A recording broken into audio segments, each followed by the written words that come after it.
Hi everyone, Simon Harris has been facing mounting pressure in Ireland over the past few months.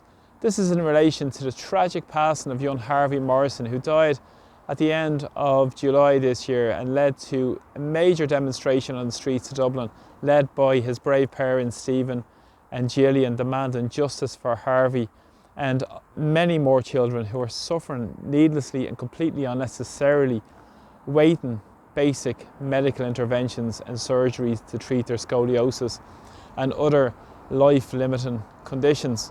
But of course, Harris has been trying to deflect from this over the past few months. He is due to meet the parents today of Harvey Morrison, and he has got his media to support him.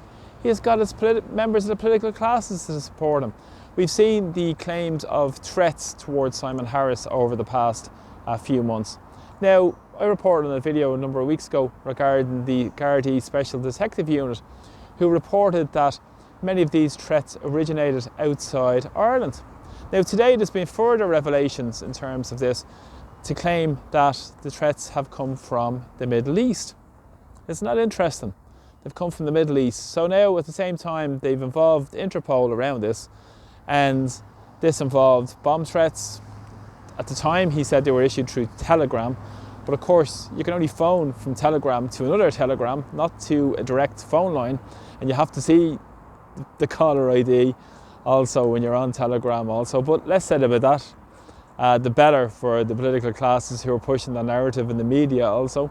And at the same time, they've discovered now that it's come from the Middle East. At the time, it led to widespread condemnation from the political classes and a real strong move towards the curtailment of people exercising their voice in a so-called democratic society. They've tried to systematically attack ordinary people for speaking up about what's taking place. And of course, Harris is only a WEF globalist lapdog, and of course has no interest in representing or serving the people of Ireland. Now, when it all resumed after his 10-week holiday, Verona Murphy, the Count Corla, of course appointed as part of the Lowry-led coalition deal, she went on a tirade to say they need to clamp down on people speaking out across social media. And all members of the Oireachtas, specifically around the leaders of all the political parties, should meet and come up to some arrangement to try and cut down on people speaking out on social media. Now, of course, this is very interesting because at the same time, Verona Murphy now is looking for a new special advisor and a political advisor and for somebody for support.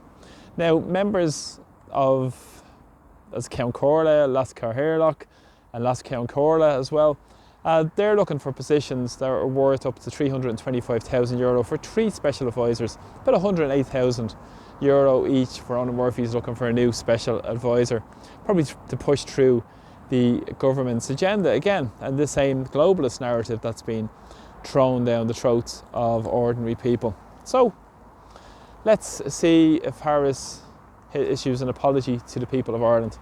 We won't be holding our breath on that one, but this is really what's at play in Irish society. And at the same time, we've seen the cynical deflection from the meeting and the mounting pressure that's coming on Harris, specifically around the Justice for Harvey campaign that's led to, as I said, a big demonstration on the streets of Dublin back in August. Now also, he's been using his narrative to try and heighten up the fear on the war agenda as Minister for Defence also. He's been also speaking about the possibility of drone attacks and the fact that Ireland are defenceless against drone attacks. If people have been watching over the past few weeks, there's been a number of drone sightings around airports in Denmark, and we had Frederiksen coming out at the time, the Prime Minister of Denmark, to say that this would shake the foundations of Europe.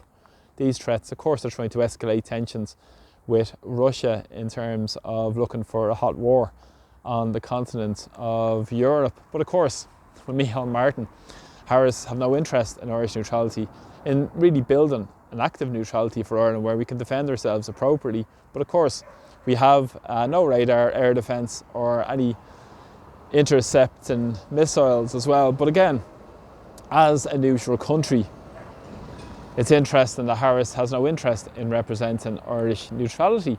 But again, we're being just pushed along with this lazy narrative and the narrative of fear to try and get people to heighten their tensions and deflect from the real issues and failures of Simon Harris and his government. Let's deflect from the homeless disaster. There's been no commentary around the homeless figures which arrived up again last week at record numbers. Well over 5,000 children now in so-called emergency accommodation. At the same time, no comment about the €10,000 offered to families for refugees, inverted commas, economic migrants to leave Ireland. No commentary around that whatsoever. And no commentary about the spiralling hospital waiting lists. And most aptly, in terms of the meeting today, in terms of those children who are suffering needlessly, when Harris said children will be waiting no longer than 4 months to get surgery back in 2017. Of course, he will come out today with Carl McNeil and say, we'll all do better, I listened, and all this type of nonsense. But the reality is they don't care. They'll play platitudes, fake empathy, and have no understanding of the lives of ordinary people. And that's why there is a massive upsurge against the corrupt political establishment in Ireland. We saw what they've done with the presidential election, for instance, how much has become a closed shop of the establishment in Ireland and wasn't open to any other voices. And many people feel completely unrepresented in this sham of a presidential election that's due to be held at the end of October. But cynical deflection, that's Harris's modus operandi. He's got his media friends working with him. Hugh O'Connell, ex-Irish Independent, ex-The Journal, who is now his political advisor. Of course, he has his own connections, O'Connell, to Fine Gael. So interesting, isn't it?